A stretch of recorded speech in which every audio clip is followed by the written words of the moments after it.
Hello everyone, my name is Aditya Malik. मैं welcome करता हूं आपका सेंट पीटर्स लॉ अकेडमी में। आज हम लोग देखने वाले हैं डाइस। देखिए, किसी भी तरह का लॉ एंट्रेंस एग्जाम देते हैं, कोई भी एंट्रेंस एग्जाम आप देते हैं, वहां पे रीजनिंग में आपके पास एक ऐसा चैप्टर होता है डाइस। वहां से क्वेश्चन आपके पास आता है। क्वेश्चन का फॉर्मेट कुछ इसी कैटेगरी में होता है। आप देख सकते हैं क्वेश्चन कुछ ऐसा है। यहाँ पे आपके पास कुछ डाइस के डायग्राम्स होते हैं और पूछा जाता है ऑपोजिट टू 3 क्या आएगा, ऑपोजिट टू 4 क्या आएगा। इस पे जाने से पहले हम लोगों ने थोड़ा बेसिक बैकग्राउंड को समझना है कि डाइस का जो बेसिक कॉन्सेप्ट है वो क्या क्या होता है। जैसे जब हम डाइस की बात करते हैं तो डाइस में आपके पास टोटल जो फेस होते हैं वो 6 होते हैं।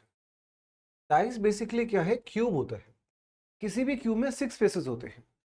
3 फेस तो आपको विजिबल होते हैं और 3 फेस विजिबल नहीं होते।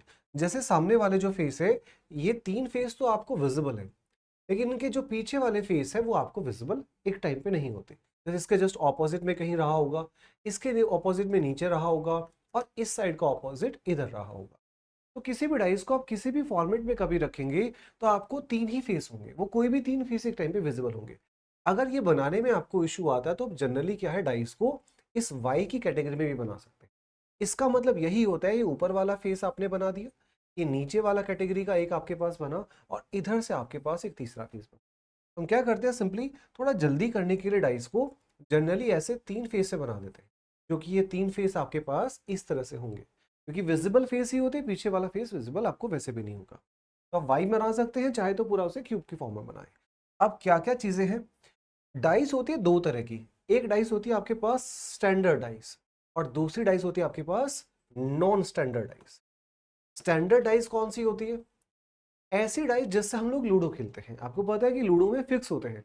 1 के ऑपोजिट में आपको हमेशा 6 दिखेगा, 2 के ऑपोजिट में 5 दिखेगा, और 3 के ऑपोजिट में 4 दिखेगा। तो ऐसा डाइस जिसमें चीजें स्टैंडर्डाइज है, जहां पर्टिकुलर फिक्स्ड है चीजें, तो उसको हम स्टैंडर्ड डाइस बोल देते हैं। क्या मैंने बोला? 2 के ऑपोजिट में वहां पे आपको 5 दिखेगा, या 5 के ऑपोजिट में आप 2 बोले। 1 के ऑपोजिट में आपको 6 दिखेगा, और सिमिलरली 3 के ऑपोजिट में 4 दिखेगा। अब याद कैसे रहता है? दोनों डाइस के जो दोनों सरफेस होते हैं उनका सम 7 बनता है। 3 + 4 7, 2 + 5 7, 1 + 6 7। अब जहां भी किसी तरह से, इससे हमें कॉन्सेप्ट भी समझना है। मैंने बोला कि डाइस जब हमारे पास फिक्स्ड है, मतलब जब डाइस में 1 के ऑपोजिट में फिक्स है 6 है, 2 के ऑपोजिट में 5 फिक्स है, तो उस डाइस को हम स्टैंडर्ड बोल देंगे। जहां पे फिक्स नहीं है, कुछ भी फिक्स नहीं है, किसी के ऑपोजिट में भी कुछ भी आ सकता है, उसको हम नॉन स्टैंडर्ड बोलते हैं, मतलब स्टैंडर्डाइज नहीं है वो। तो बेसिकली जहां फिक्स है वो स्टैंडर्ड, और जहां फिक्स नहीं है उसको नॉन स्टैंडर्ड। नॉर्मल तरीके से हम इस बात को समझ सकते हैं। अब अगर किसी डाइस को देख के, ये एक डाइस है, इस डाइस को देख के आपको ये पहचानना है कि भैया स्टैंडर्ड है कि नॉन स्टैंडर्ड। पहली चीज तो यही है कि फर्स्ट हम पहचानते हैं कि भाई डाइस को देख के कि भैया हमारे पास इस डाइस का जो जो हमें डायग्राम दे रखा है वो स्टैंडर्ड फॉर्म में है या नॉन स्टैंडर्ड फॉर्म में। तो जैसे मैंने लिखा नंबर आपके पास फॉर सपोज 2, इधर 5, इधर आपके पास 6। इस डाइस को पहचाने ये कैसे कि स्टैंडर्ड है कि नॉन स्टैंडर्ड? मैंने कहा जो भी स्टैंडर्ड डाइस होती है वहां पे फिक्स्ड है। और क्या क्या चीजें फिक्स्ड है? 1 के ऑपोजिट में आपके पास 6, 2 के ऑपोजिट में फिक्स्ड है 5, और 3 के ऑपोजिट में फिक्स्ड है आपके पास 4। ये सारी चीजें वहां पे फिक्स्ड है। अब यहां से एक छोटा सा बेसिक रूल हमें समझना है कि जब भी किसी डाइस में आपको कोई फॉर्मेट में कोई जैसे हमारे पास यहाँ पे 2 की एडजेसेंट सरफेस में 5 है, 5 की एडजेसेंट सरफेस में 6 है, 6 की एडजेसेंट सरफेस में 2। एडजेसेंट का मतलब उसके जस्ट साइड वाली। अब छोटा सा रूल क्या लगता है, जो चीजें साइड में है वो कभी भी ऑपोजिट में नहीं हो सकती। इसका मतलब है कि भैया 2 के साइड में 5 है, तो कभी भी 2 के ऑपोजिट में 5 आपको नहीं आ सकता।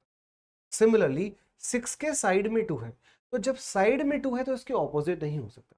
अब यहां से रूल क्या बनता है कि जब स्टैंडर्ड डाइस होती तो हमें पता था कि भैया अगर हमें 2 है तो इसके ऑपोजिट में कहीं हमारे पास 5 आना था। अगर ऑपोजिट में आना था तो साइड में तो नहीं आ सकता। तो इसका मतलब है कि अगर 2 के साइड में कहीं 5 दिख जाए तो वो डाइस कौन सी हो जाएगी? नॉन स्टैंडर्ड हो जाएगी। इसी तरह से मैंने एक डाइस और बनाया। वो सपोज यहां आपको दिखा है 6, यहाँ पे आपको 1 और यहाँ पे 3। इस डाइस को देख के पहचानना है कि भाई स्टैंडर्ड है कि नॉन स्टैंडर्ड है। तो हमने देखा कि अगर ये स्टैंडर्ड होती तो स्टैंडर्ड में 6 के ऑपोजिट में 1 आता। अगर 6 के ऑपोजिट में 1 आना था तो 6 के साइड में कभी दिख सकता है क्या? नहीं दिखेगा। तो इसका मतलब ये डाइस कौन सी है, ये भी नॉन स्टैंडर्ड है और ये भी आपके पास क्या है, नॉन स्टैंडर्ड है। अब ये तो हो गया थ्योरी पार्ट, लेकिन हमें एग्जाम के हिसाब से कैसे जल्दी समझना है उसको देखना है। किसी भी डाइस में जब आपको कोई दो एडजेसेंट सरफेस का सम, कौन से दो सरफेस, इन दो सरफेस का सम में कहीं 7 बनता हुआ दिखे, तो वो डाइस कौन सी हो जाएगी, नॉन स्टैंडर्ड। मतलब कि अगर हमारे पास डाइस की कोई भी दो सरफेस हमने पकड़ी, उन दोनों सरफेस से हमें 7 बनता हुआ दिख रहा है, दोनों का सम 7 आ रहा है, इसका मतलब वो क्या हो जाएगा, नॉन स्टैंडर्ड डाइस हो जाएगी। अगर 7 नहीं बन रहा, जैसे ये डाइस होगी और उस डाइस में यहां लिखा है 2, यहां लिखा है फॉर सपोज 4 और यहां पे लिखा हुआ है 6, इनमें से किसी भी दो सरफेस को पकड़ के आप 7 नहीं बनाएंगे। जहां 7 नहीं बना, कोई भी दो सरफेस आपने देखा, इन दोनों का सम, इन दोनों का सम और इन दोनों का सम, जहां कहीं 7 नहीं बना, तो डाइस कौन सी होगी हमारे पास, स्टैंडर्ड होगी। कैसे बोलते हैं इस बात को, क्योंकि हमें ये बात पता है, this is standard dice. Standard dice में 2 के ऑपोजिट में 5 आना था, तो 2 के ऑपोजिट में 5 आना था, तो कहीं 5 विजिबल नहीं होगा आसपास। सिमिलरली 4 के ऑपोजिट में 3 फिक्स्ड है, तो 4 के ऑपोजिट में है तो नहीं दिखेगा ना, वो जो चीज ऑपोजिट में वो एडजेसेंट में नहीं आ सकती। सिमिलरली 6 के ऑपोजिट में 1 है, अगर 6 के ऑपोजिट में 1 है तो इसका मतलब है कि वो नहीं दिखना चाहिए। इसी तरह से हम किसी भी डाइस को देख के पहचान सकते हैं। अब इसी के लिए मैं एग्जांपल एक और देता हूँ। तो सपोज आपने यहां से देख के और एग्जांपल दे के बताना है, इसमें मतलब कि कौन सी डाइस स्टैंडर्ड है, कौन सी नॉन स्टैंडर्ड। मैंने कहा इधर बना 4 3 1, 5 2 6, इधर 1 4 और 5, कौन कौन सी डाइस स्टैंडर्ड होगी। आपको ये पता चला भाई कि फर्स्ट में 4 + 3 7 बन गया, तो डाइस कैसी होगी, नॉन स्टैंडर्ड होगी। सिमिलरली 5 + 2 बन गया, तो डाइस कौन सी होगी, नॉन स्टैंडर्ड होगी या नॉर्मल डाइस, आप जो बोलना चाहो। इधर कहीं भी 7 नहीं बना, 7 नहीं बना तो डाइस कौन सी होगी हमारे पास, स्टैंडर्ड डाइस होगी। अब स्टैंडर्ड डाइस में तो कुछ भी निकालने की जरूरत नहीं है, वहां पे तो फिक्स है सब कुछ, कि 5 के ऑपोजिट में 2, 6 के ऊपर। लेकिन जो नॉन स्टैंडर्ड वाली डाइस होती है, जैसे ये वाली, यहाँ के लिए हमें बेसिक रूल्स होते हैं कुछ, दो छोटे छोटे से रूल्स होते हैं, नॉर्मली आपको याद हो जाएंगे। क्या क्या डाइस के रूल होते हैं। फर्स्ट जो आपके पास रूल होता है, that is 2 common numbers, 2 numbers are common. ऐसा दो हमारे पास डाइस के फोटोज दे रखे हैं और उसमें हमारे पास कहीं दो नंबर कॉमन होंगे। जैसे एक डाइस आपके पास कुछ ऐसा है और दूसरा ये है, इधर मैंने लिखा 2, इधर लिखा 5, इधर लिखा 3, इधर आपके पास फिर से यहाँ 3 है, यहाँ पे 2 है, यहाँ पे 1 है। अब देखो होता क्या है, डाइस के दोनों या तीनों जितने भी फोटोग्राफ्स आपको दे रखे डायग्राम्स, उनमें से अगर किसी एक में भी आपको पता चल गया देख के, जैसे यहाँ पे भी 5 + 2 7 बन गया, तो यहीं से पता चल गया डाइस कौन सी है, नॉन स्टैंडर्ड है, जहां फिक्स नहीं है चीजें। अगर ये नॉन स्टैंडर्ड है तो ये भी उसी का रूप है और यही उसी के तरीके से ये भी नॉन स्टैंडर्ड होगा। यहाँ 7 नहीं बन रहा, लेकिन अगर किसी एक डायग्राम में भी 7 बन गया, मतलब वो सारा का सारा नॉन स्टैंडर्ड। अब हमें ये पता करना है कि भैया किसके ऑपोजिट में क्या आएगा। पहला कौन सा रूल हमारे पास, 2 नंबर्स आर कॉमन। ऐसी डाइस जिसमें दो नंबर कॉमन होते हैं, जैसे इसमें कॉमन क्या क्या है, यहां पे आपके पास 2 है, इधर भी 2 है, इधर आपके पास 3 है, इधर भी 3 है, तो दो नंबर हमारे पास कॉमन है, वो नंबर कॉमन क्या है, 2 और 3। तो इसमें क्या रूल होता है कि जो कॉमन नंबर्स है उनको छोड़ के, एक्सेप्ट द कॉमन नंबर्स, जो भी नंबर हमारे पास बचते हैं, जैसे इधर से क्या बचा आपके पास 5, इधर से क्या बचा 1, जो भी नंबर आपस में बचेंगे वही क्या होंगे, आपस में ऑपोजिट होंगे। बाकी नंबर्स के बारे में हम कुछ नहीं बोल सकते। क्या बोल रहा हूं मैं, कि अगर किसी डाइस में आपको ऐसा कुछ दिखा, जैसे यहाँ पे आपके पास 3 4 1, इधर आपके पास है फॉर सपोज 1 3 और इधर 5, डाइस को देख के 7 बन गया तो नॉन स्टैंडर्ड है। रूल कौन सा लगेगा, दो कॉमन। कॉमन क्या क्या हमारे पास, इधर भी 3 और 1 है, इधर भी 3 और 1 है, इधर बचा आपके पास 4, इधर बचा 5, तो हम ये कह सकते हैं भैया 4 के ऑपोजिट में क्या आने वाला है, 5। बस हम यही बता पाएंगे, बाकी हम किसी के बारे में कौन ऑपोजिट किसके ऑपोजिट है हमें नहीं पता। टोटल नंबर 6 होते हैं ना, 1 2 3 4 5 और 6। हमें क्या पता चला, हमें ये पता चला कि भैया 4 के ऑपोजिट में 5 आएगा, तो ये कहानी तो खत्म हो गई, इनका तो आपस में ऑपोजिट रिलेशन है। बाकी जो हमारे पास 1 है, जैसे 3 है, अब नंबर बचा 1 2 3 और 6, इनमें से कोई दो पेयर बनने हैं। कैसे दो पेयर बने उसको देखते हैं। देखो, जैसे मैंने कहा 3 के साइड में 1 है, अगर 3 के साइड में 1 है तो क्या 3 के ऑपोजिट में कभी 1 आ सकता है क्या? अगर मैं यही बोलूं कि 3 के ऑपोजिट निकालना है, तो 3 के साइड में 1 है, अगर साइड में 1 है तो क्या कभी 1 आ सकता है यहाँ पे साइड में? तो 1 तो नहीं होगा। दूसरा, 3 के साइड में, ये सॉरी यहाँ पे आपके पास वही है, 3 के साइड में 1 है, तो 3 के साइड में क्या आ सकता है? या तो 2 आएगा या फिर 6 आएगा। कौन सा आएगा हम एग्जैक्ट नहीं बोल सकते, किसी भी तरीके से हम एग्जैक्ट नहीं बोल सकते कि भैया 3 के साइड में क्या आपके पास 1 तो नहीं आ सकता, ये पता है। 4 और 5 का पेयर बन गया आपस में, तो बचा क्या? इधर से 2 बचा, इधर से 6 बचा, तो या तो 2 आ सकता है या 6 आता है। तो हम आंसर अगर इस तरह से आता है तो इधर 2 और 6 हम कर देंगे। अदरवाइज इस रूल की जो हमारे पास, जहां दो नंबर कॉमन होते हैं, वहां का लिमिटेशन है। लिमिटेशन क्या है कि हम सिर्फ एक पेयर के बारे में कंफर्म बता पाते हैं कि ये हमारे पास ऑपोजिट होगा, बाकी के बारे में हम नहीं कह सकते कि ये ऑपोजिट होंगे। अब एक सेकंड रूल है हमारे पास, दैट इज रूल नंबर 2। यहां पे क्या चीजें हैं? This is called one common number. One number is common.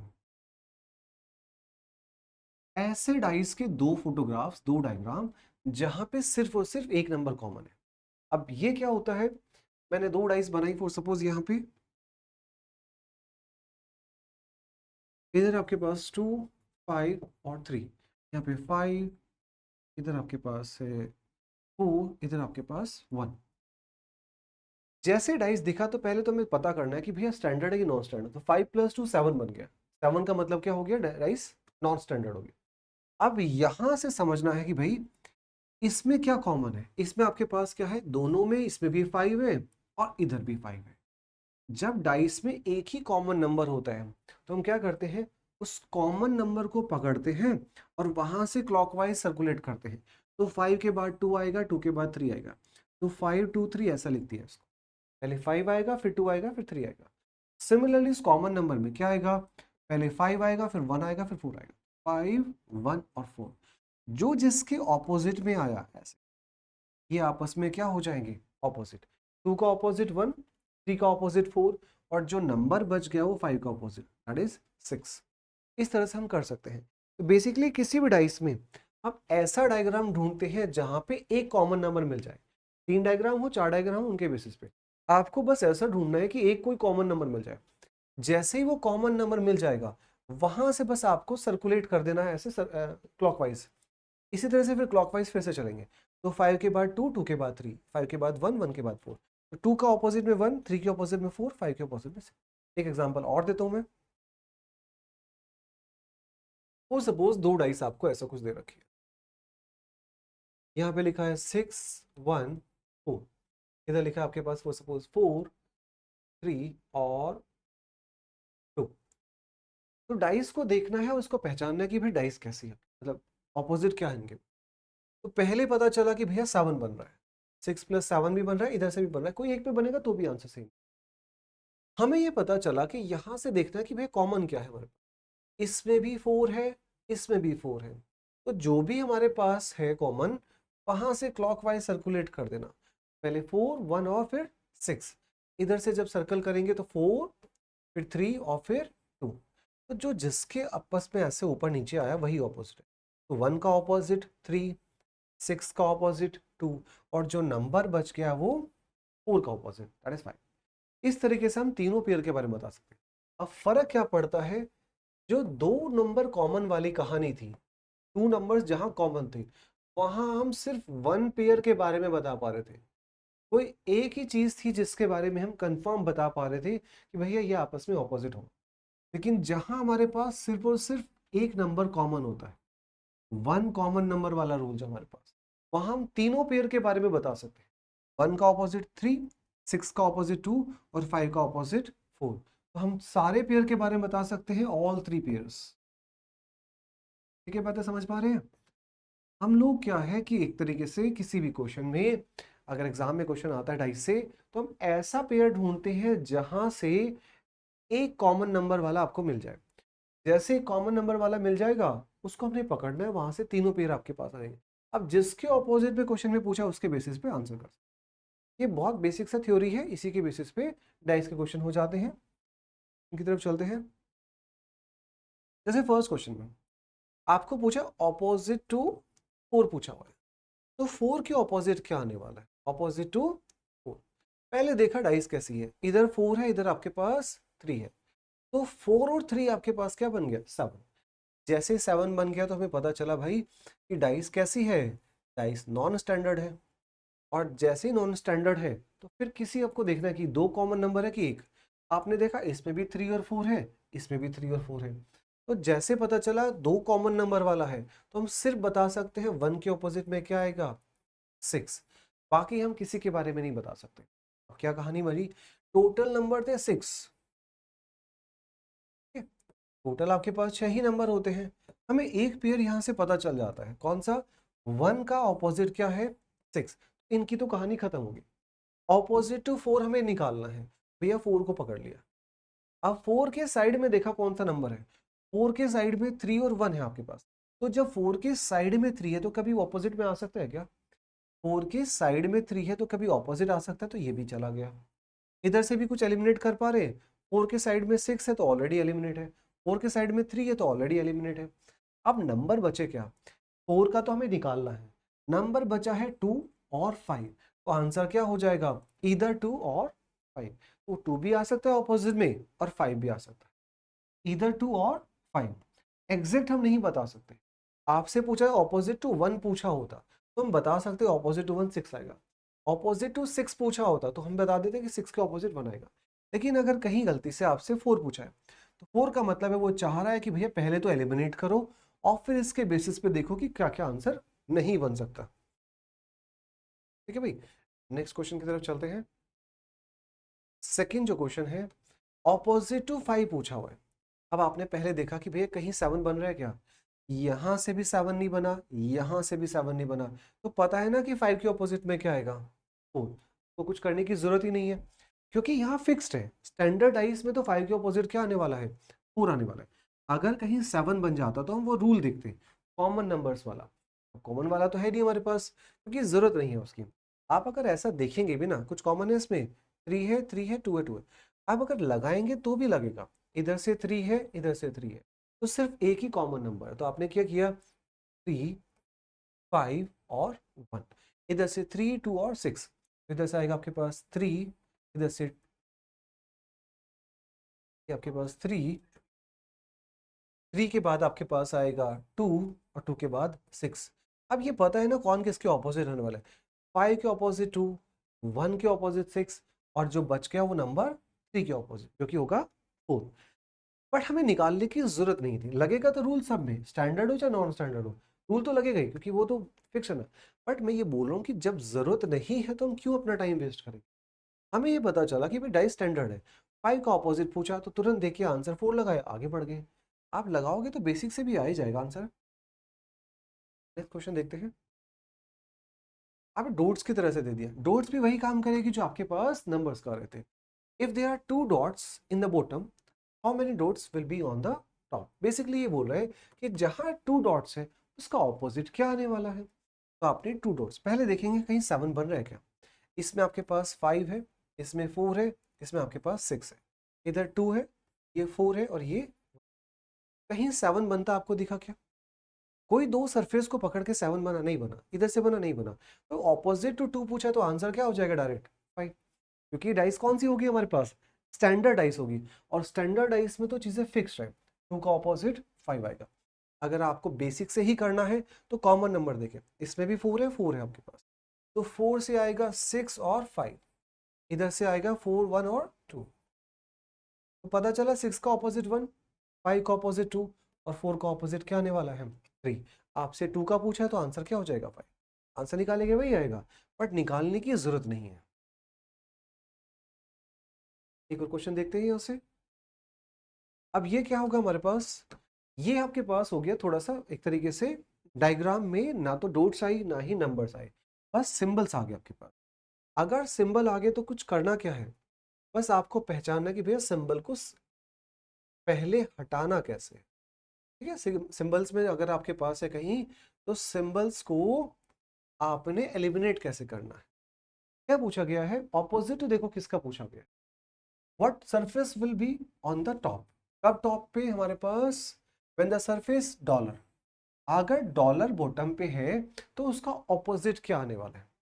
अब रूल क्या है, सिंपल सा, जिसके ऑपोजिट निकालना है, किसके ऑपोजिट निकालना है, डॉलर के ऑपोजिट निकाले। यहां भी डॉलर है, यहां भी डॉलर है। अब देखो क्या है, डॉलर के साइड में आपके पास हैश है, अगर साइड में है तो क्या ऑपोजिट हो सकता है, तो ये आंसर नहीं हो सकता। डॉलर के साइड में आपके पास ये एस्ट्रिक है, अगर डॉलर के साइड में एस्ट्रिक है तो कभी ऑपोजिट में आ सकता है क्या, नहीं आ सकता। सिमिलरली डॉलर के साइड में एट द रेट और परसेंटेज है, तो एट द रेट और परसेंटेज में से एट द रेट दे रखा है, तो डॉलर के साइड में सिर्फ एक ही चीज बची जो हमारे पास नहीं थी, और वही उसका ऑपोजिट हो जाएगा। 6 सरफेस थी टोटल ये वाली, ऐसे यहाँ पे बना हुआ है, और इन 6 सरफेस में से हमने क्या किया, एलिमिनेट किया। जो साइड में है, ये दोनों तो ऐसे साइड की वजह से चले गए, डॉलर के साइड में एट द रेट था तो ये वैसे चला गया, बचा सिर्फ एक ही चीज जो कि इसके साइड में नहीं है, जो साइड में नहीं है वही इसका ऑपोजिट होगा। तो यहाँ पे और आपके पास और कोई रूल लगाने की जरूरत नहीं, बस एलिमिनेट करना आपको सीखना है। एक और क्वेश्चन देखते हैं। अगर किसी क्वेश्चन में आपसे ऐसा कुछ बोला गया है, ऑपोजिट टू किसका पूछा है, when B is at the top, अगर बी टॉप पे है तो बॉटम पे क्या होगा, बेसिकली बी का ऑपोजिट क्या होगा, तो बी का ऑपोजिट निकालना है। अब देखिए क्या है, बी का तो ऑपोजिट ही निकालना है, तो बी के साइड में आपके पास एफ और ए है, ऐसे दे रखा क्या है, बी के साइड में एफ और ए है, तो ए तो आएगा नहीं, बी के ऑपोजिट ही पूछा तो बी आंसर नहीं होना चाहिए, तो दोनों में से कोई एक होगा हमारे पास, या तो सी होना है या फिर डी होना है। शायद थोड़ा सा टाइपिंग एरर है इसमें, यहाँ पे कुछ और डालना चाहिए था इन्होंने, यहाँ पे एफ होगा पॉसिबली। हम इस बेसिस पे कह सकते हैं जो चीजें साइड में, जैसे हमने ऊपर वाला किया था सेम वही कॉन्सेप्ट है, तो बी के साइड में जो जो चीजें आपके पास आ गई वो कभी भी ऑपोजिट नहीं होगा, तो जो साइड में आएगा उसको एलिमिनेट कर देंगे और जो बचेगा उसका आंसर हम कर सकते हैं। ठीक है भाई, नेक्स्ट क्वेश्चन की तरफ चलते हैं। यहाँ पूछा ऑपोजिट टू 6, 6 का ऑपोजिट कौन हो। पहले हमने देखना है कि डाइस कहीं से स्टैंडर्ड, किसी की भी डाइस स्टैंडर्ड बन रही है क्या, इन दोनों में कहीं बन के आपके पास 7 बना क्या, यहाँ 7 बना क्या, इधर से आपके पास 7 बना, कहीं भी 7 नहीं बना, 7 नहीं बना तो फिक्स्ड है। ये क्वेश्चन आपको सिर्फ घुमाने के लिए दिया होता है कि भाई आप थोड़े से पजल हो जाओ। 6 का ऑपोजिट पूछा है, 6 का ऑपोजिट क्या हो जाएगा, 1। क्यों, क्योंकि किसी भी डाइस में आपके पास यहाँ 6 और 2 और 3, कहीं 7 बना नहीं, 6 2 और 4 7 बना नहीं बना, इधर से 5 है 6 है और 4 है, नहीं बन रहा कहीं भी, इधर 1 है 4 है और 2 है। कहीं भी किसी भी डाइस को देख के हमें ये नहीं पता चला कि वो स्टैंडर्ड है, अगर वो नॉन स्टैंडर्ड है, अगर वो नॉन स्टैंडर्ड नहीं है तो स्टैंडर्ड रही होगी, फिक्स है, तो 6 का ऑपोजिट क्या होगा, फिक्स हो जाएगा, कुछ भी निकालने की जरूरत नहीं। तो इसीलिए हमें कहता हूँ स्टार्टिंग में कि हमें पहले आइडेंटिफाई करना जरूरी है, चीजों को आप आइडेंटिफाई करेंगे उसी बेसिस पे आने वाला है। ऑपोजिट टू पूछा है, ऑपोजिट टू क्या है, 3 पूछा हुआ है, 3 का ऑपोजिट तो कैसे निकलेगा भाई, पहले देखो डाइस कैसी है, कहीं 7 बना क्या, यहां तो नहीं बना, इधर भी नहीं बना, इधर भी नहीं बना, और इधर इधर बना, इधर 2 है और 5 है।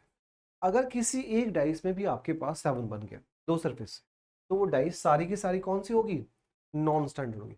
अगर डाइस नॉन स्टैंडर्ड होगी तो फिर हमें फाइंड आउट करना है, अब हमें 3 के ऑपोजिट निकालना है। आप किसी भी एक पेयर को उठाओ, दो पेयर मतलब एक पेयर उठाओ दो लोगों से, दो डायग्राम में से आपको आंसर आ जाएगा। जैसे हम कोशिश करते हैं ऐसा वाला पेयर उठाए जिसमें 1 नंबर कॉमन हो, क्योंकि 1 नंबर क्यों लेते हैं, क्योंकि 1 नंबर में हमारे पास तीनों पेयर का ऑपोजिट आ जाता है, तीनों में किस किस के ऑपोजिट क्या आने वाला है।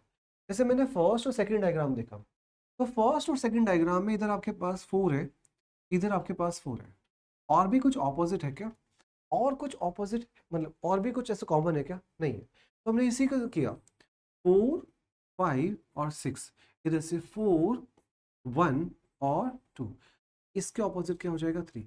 ऑपोजिट और 3 पूछा है तो आंसर क्या हो जाएगा, 4।